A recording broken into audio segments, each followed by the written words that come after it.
pikadeiteille haluaa tulla osallistua, niin se kannattaa aina rohkaista ja mennä vähän sen oman mukavuusalueen ulkopuolella ja kokeilla vähän erilaista tapaa tutustua ihmisiin, mutta tänne on myös hirveän helppo tulla vapaaehtoiseksi. Ja aina löytyy jotain puuhasteltavaa edes tunniksi tai pariksi, jos haluaa, jos ei koko päivää halua uhrata. Niin.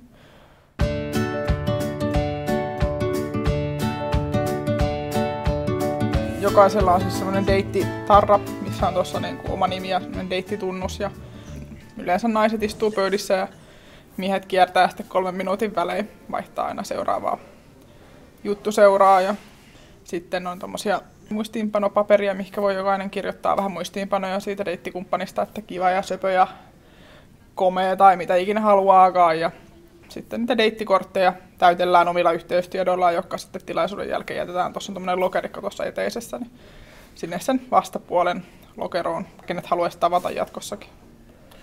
Meillä on eri ikäryhmiä, tänään on 20-30V ja 30-40V.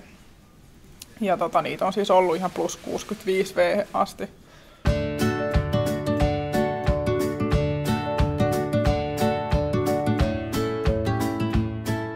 Näillä dateilla meillä on ainakin ihan loistava tiimi. Että tänne on niinku hauska tulla ja irrottautua ihan omasta työelämästä. On yleensä tuossa infotiskillä ja sitten häslää tuossa keittiössä sen, mitä muuta kerkee.